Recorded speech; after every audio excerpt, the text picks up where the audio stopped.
C'est qu'on a fait une petite boucle. Maman n'a pas envie de... Faut pas perdre les copes. Ça c'est mon cul ça. Faut pas perdre les copes. Merci. L'arroseur arrosé. Firewall.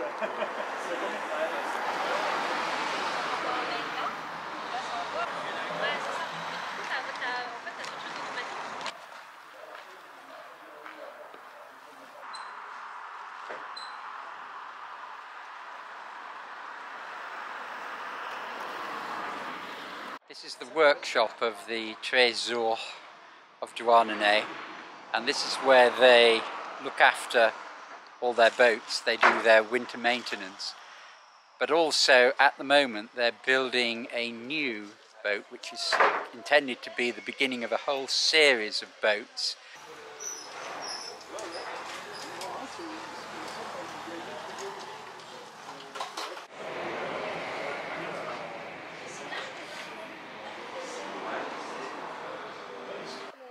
Il y a beaucoup plus cette année maintenant.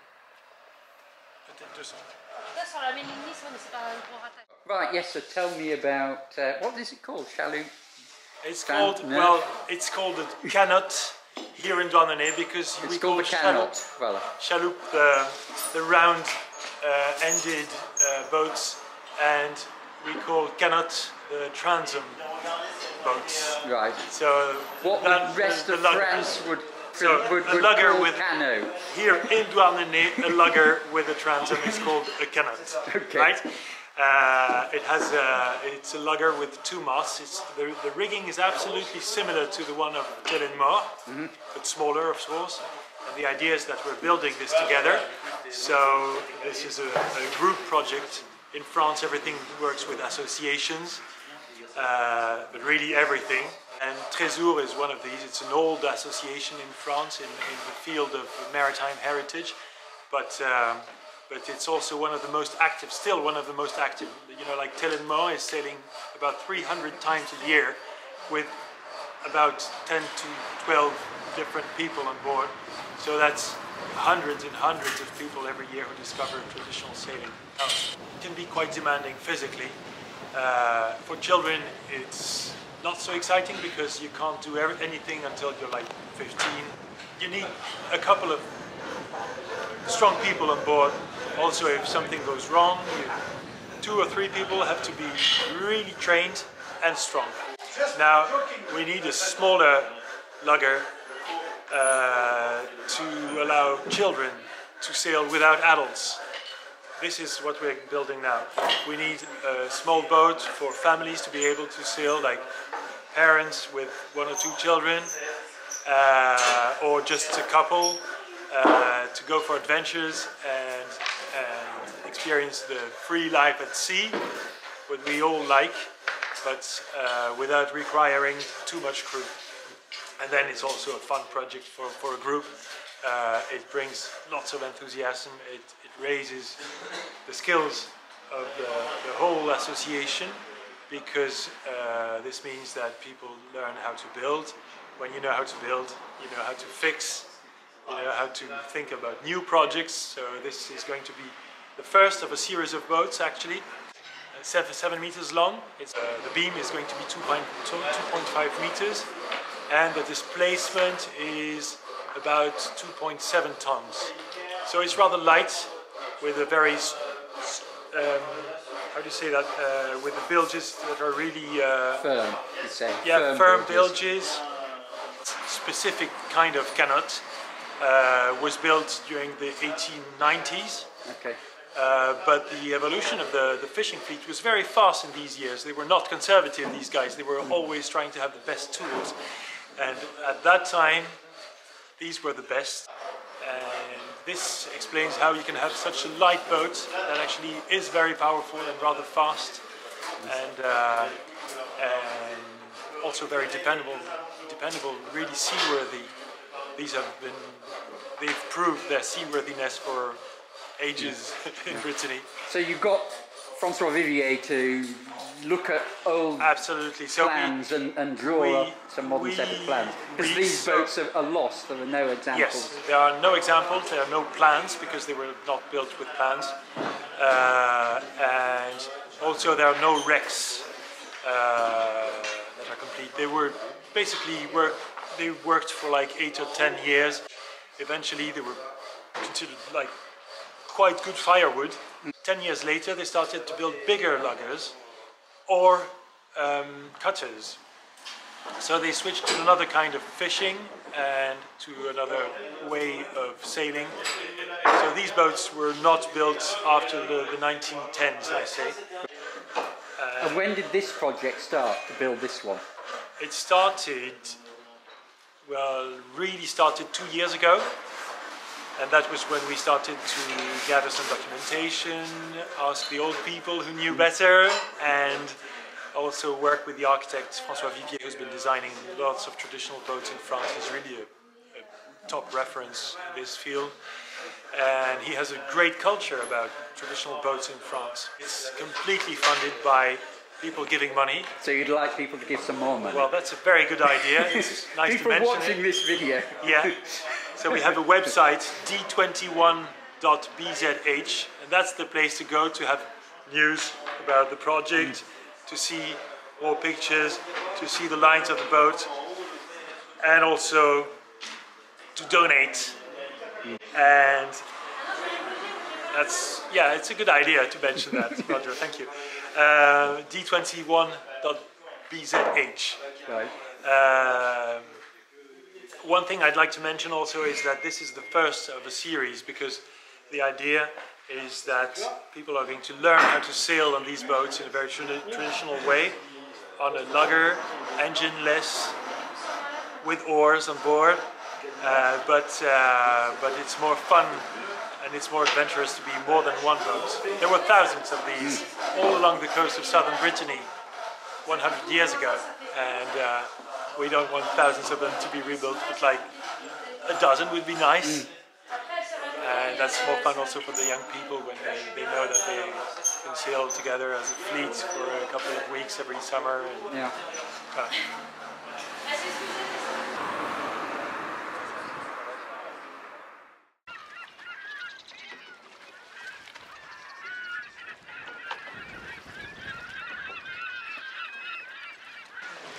Well, this is the port of Plaisance at Treboul in Douarnenez on a very bumpy pontoon. It's like being at sea, and it's a pontoon. So I'm going to film Telenn setting off from her mooring here in Treboul.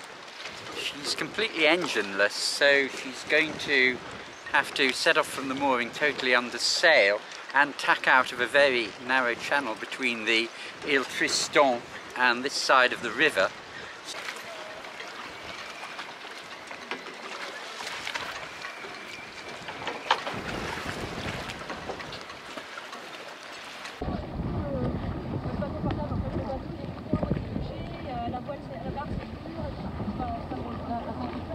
Telenn was built in 1983 and was the precursor of all the French replicas which have followed, like Recouvrance and the Bisquine La Conquelaise.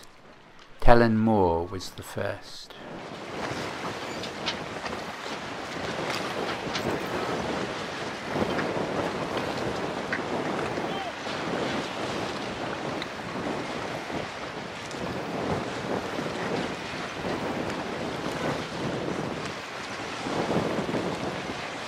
So that time when I filmed you leaving, you know, you had both sails reefed right down, and you were still leaving the mooring and tacking out of that channel. Can you sort of talk a bit about that?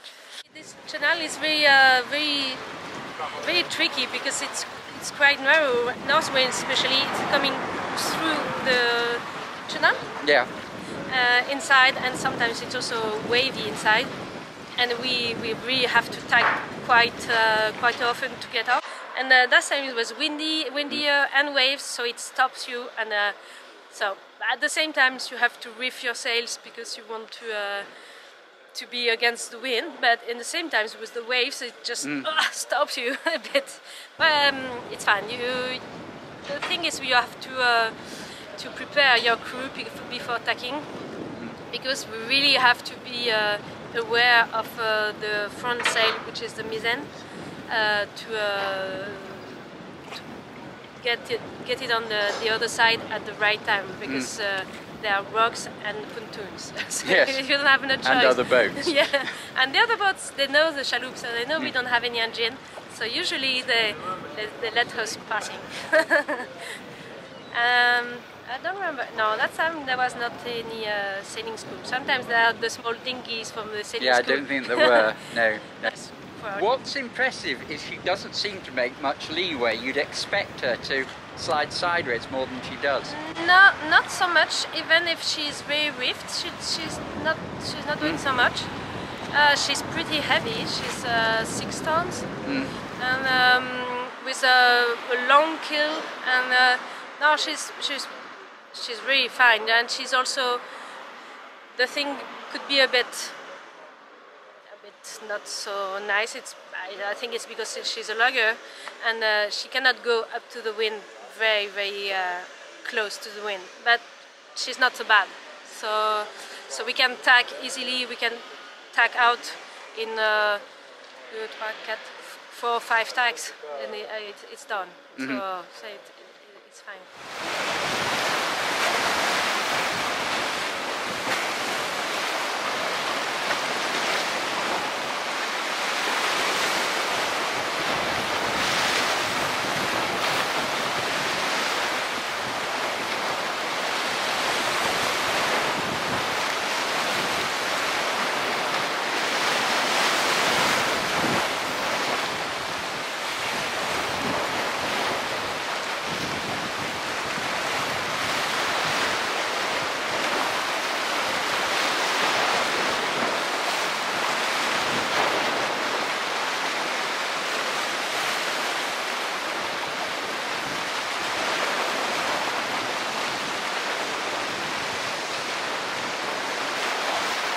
Do you want to tell me about the Treizour of Douarnenez?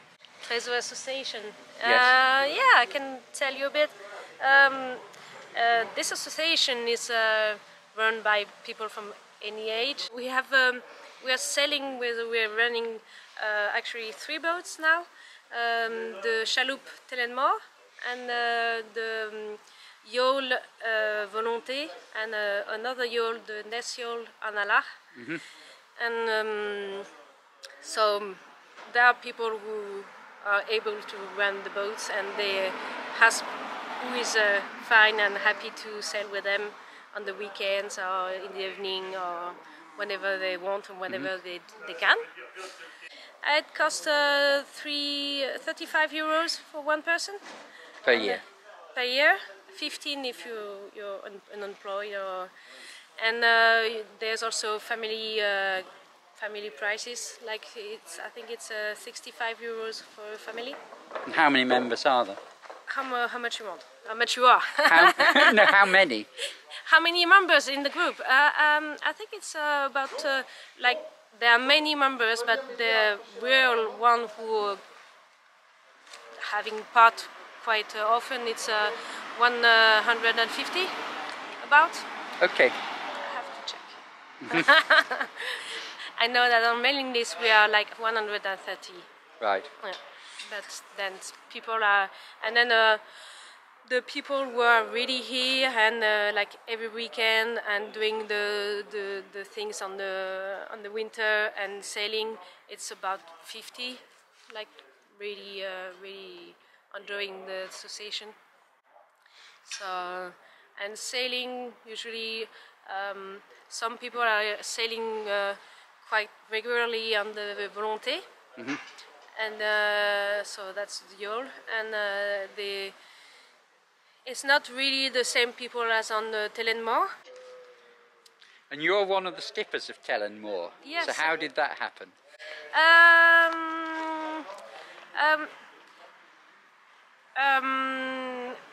we arrived in Douarnenez, I was very happy to discover that boat because I was very, I've always liked sailing, and we say that it could be very great to be on that boat that we always see in the bay, and that's how we discovered the association and the chalet.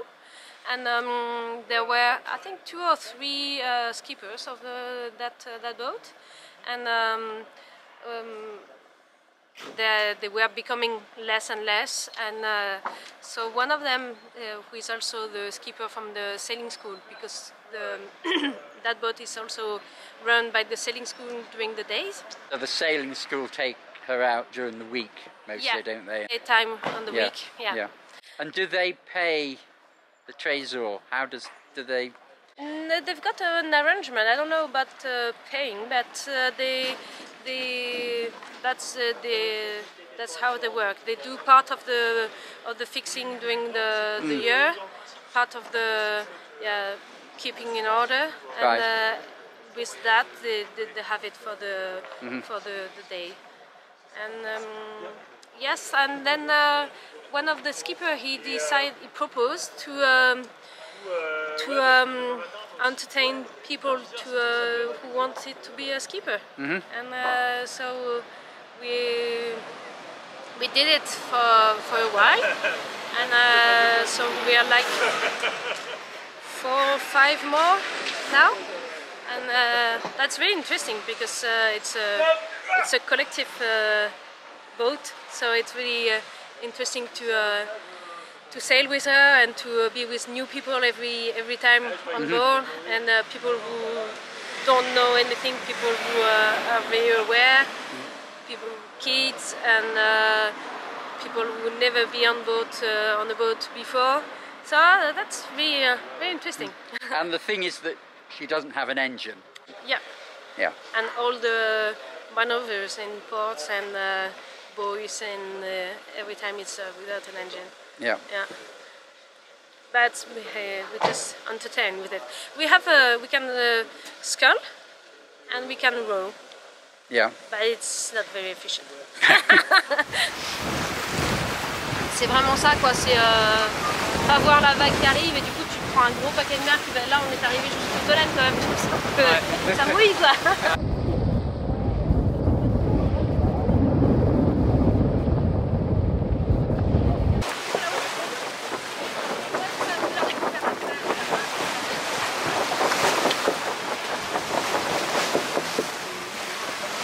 Quite a rough sea in the Bay of Douarnenez, and this is a pretty well exact replica of the sailing fishing vessels which operated out of Douarnenez up to the middle of the last century, and everything is marvellously robust and chunky.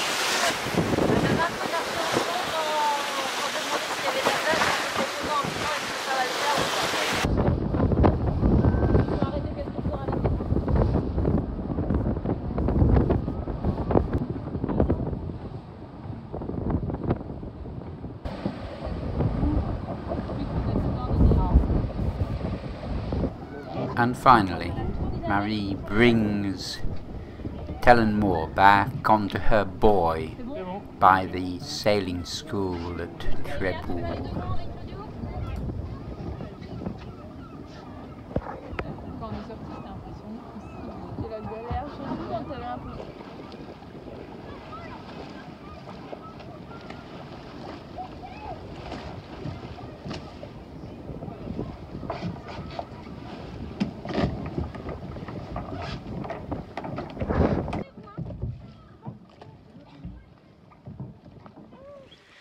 Look at that, a different hat today. The continuity in this video is just dreadful, isn't it? Well, that's because the observant among you will have noticed that it started in March and then it's recommenced in September, and there was a big gap in the middle. And we all know what happened in that gap. France went into a very, very severe lockdown just after I did my filming aboard Voluntary in March, and all sailing stopped, And even now, they're not allowed to take the public on board their boats, so the only people out sailing are members of the association, which means separate rules apply. They absolutely couldn't take the public on board now, which is normally what they do, and which is one of the whole points of, particularly of Telenn, that she operates as a vessel that ordinary people can go on and experience traditional sailing, but that's all come to an end. I should say that in France it's divided into red and green areas, and here in Finistère we're deep in the green areas, so the normal COVID rules apply, sanitary rules apply, and not enhanced rules which would apply in the major cities like Paris and Marseille and so on, where there are a lot more cases. In France, the social spacing required is rather less than in Britain. It's a metre. It was there from the start, and that makes this sort of sailing possible. And they also have different regulations for things happening in the open air. But be assured that the regulations are very strict, and the Treizour are very conscious that they do need to comply with them.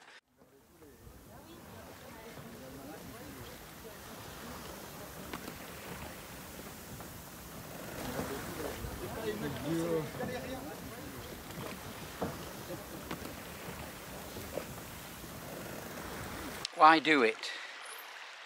Why maintain vessels that are long past their sell-by date? No one fishes under sail anymore in Douarnenez. So why build these replicas?